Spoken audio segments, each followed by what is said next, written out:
And we're now getting some breaking news on the same story that we are tracking from the valley. As per army sources, we are learning that search operations are currently ongoing and the search area right now has been expanded. We are also learning that additional troops have been sent to the site where this encounter really took place, and there was a firefighting last evening at about 9 p.m. When it all started, and that also resulted in the loss of lives of our brave hearts. My colleague Akash Sharma is with us on this piece of breaking news that we are presenting for our viewers. Akash, search area expanded and more troops being sent out through the valley. This is some progress, but this also suggests that they have got specific location of the terrorists. Griha, this input is somewhere suggesting that the whole focus is to get and neutralize those terrorists, who are hiding there. And as far as contact is concerned, so last night at around 9 p.m. contact was established, and since then we haven't heard really that whether or not, the contact has been established once again. But definitely, I had a word with several officials who are there on ground, in fact, and they are suggesting that more and more troops have been sent on the location. We are using, drones and all other equipments, techniques and all other things. And when we talk about Doda area, so this area is full of dense forest. So this is possibly, becoming a challenge for the forces. But the search operation is ongoing, and in fact, the whole focus and the effort is to grab, in fact, and neutralize those terrorists who are hiding there. Right, Akash, I request you to stay on with us. Let's actually take a look at why there is a spike in terror incidents in the Jammu region. Remember, we have been telling you how this area has been fairly quiet for few years now, and there was no problem as far as terror infiltration, and leave aside this encounter and this one-on-one with security forces of the terrorists. But right now, Jammu area is the case in point. Let's find out some of the possible reasons that the terrorists are retreating into the forest around the mountain range. Now, this in fact talks about a tough terrain which is difficult to be mapped. The topography is acting as a natural hideout for the terrorists, and hence this particular place is being used more often than not by the terrorists. Also, we are learning that this natural hideout also offers a vantage for these terrorists. What they do is they are at the upper reaches, they are able to track army movements, and that also is a natural advantage, and that's why these areas have been used. Jungles are interconnected. They allow the aids to escape. Remember, we have also spoken about how overground workers are pressed into service by many of these terrorists, and they also are responsible for the escape of the terrorists, and they also help them to actually chart out a possible route of escape.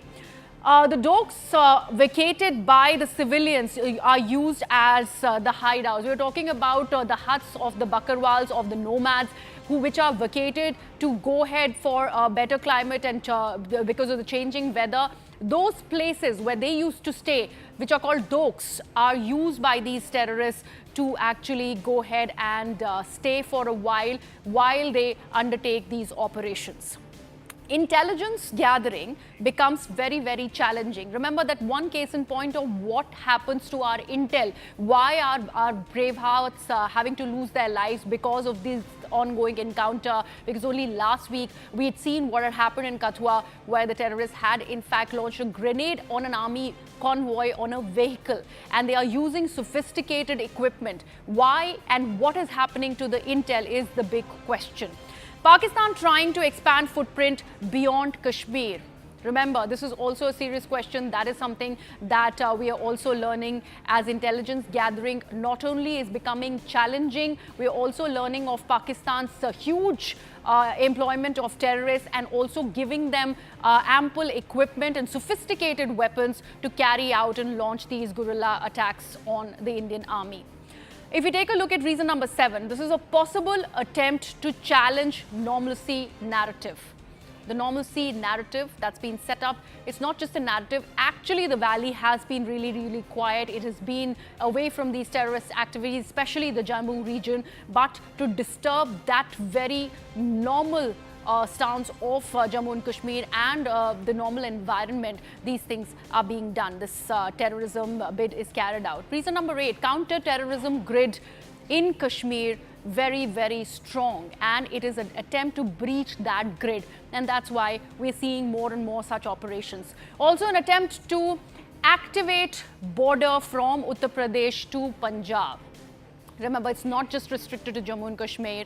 An activation of border from Uttar Pradesh to Punjab, there is an attempt to do this as well, and that also becomes a serious security lapse, and that's something that our security forces are in fact looking at. Let's in fact speak about that very point. I have Ishan and Akash who continue to be with us on the broadcast. Ishan, the fact that activating borders from Uttar Pradesh and Punjab, that's something also that the security forces now need to look at. We were just discussing about the intel part of how there has been certain lapses because of which our brave hearts are losing their lives. What happens to this? What are Jammu and Kashmir police and also Indian Army saying about this opening of grid from other places and not just Jammu and Kashmir?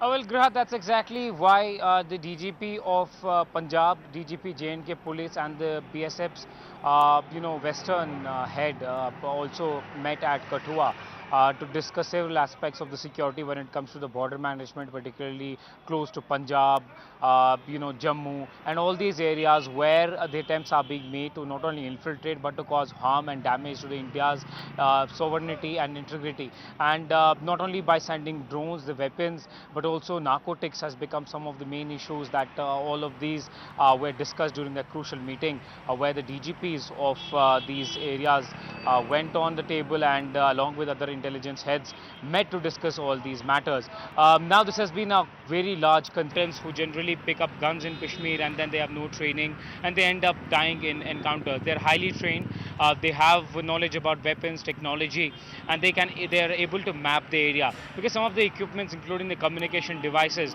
they can use the GPS to navigate through the area and map the area where they need to attack and from where do they need to escape.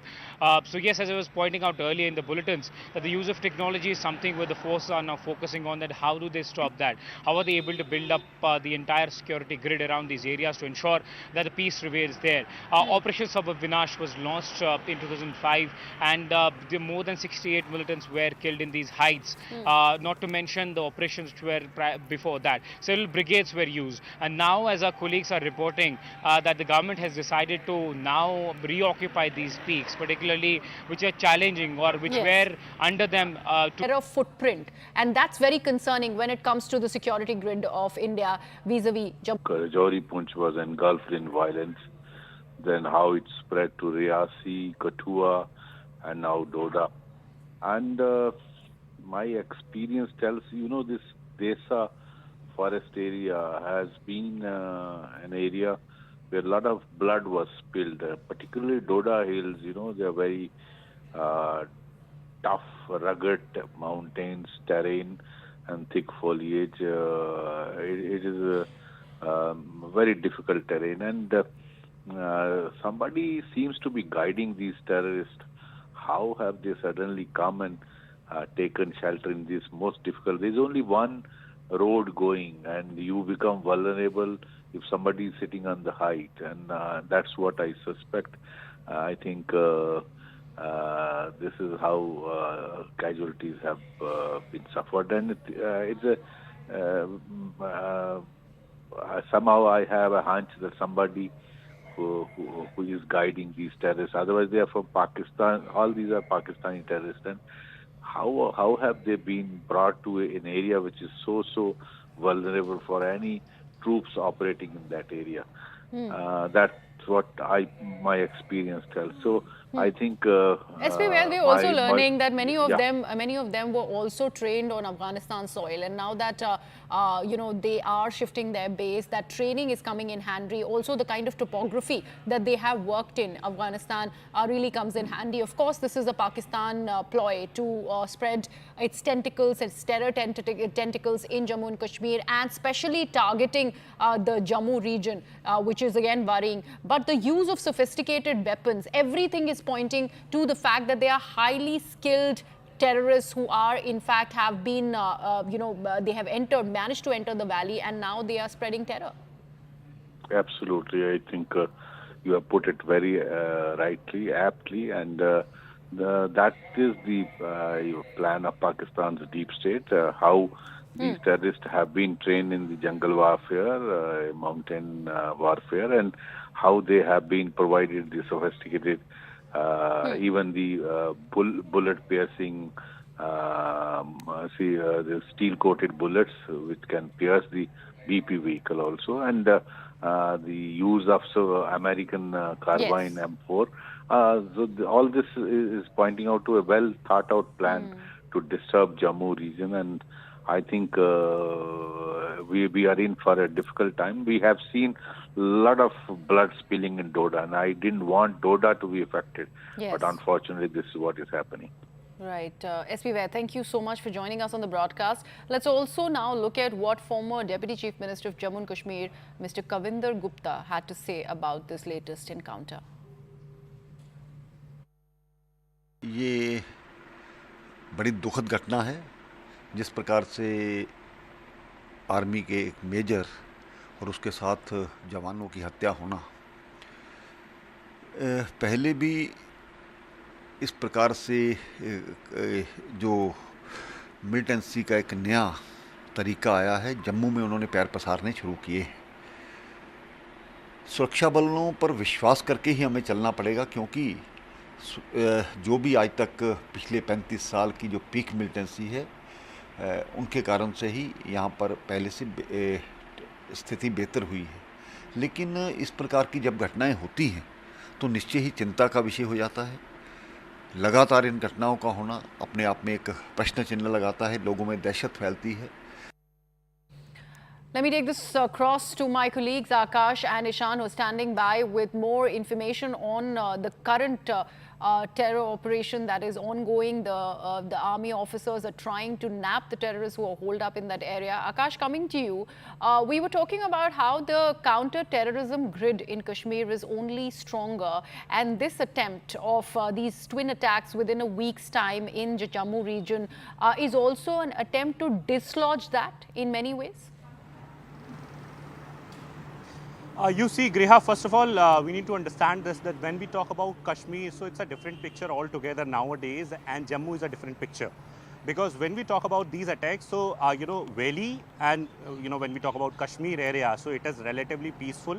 And there we have, negligible sort of number when we talk about incidents like such.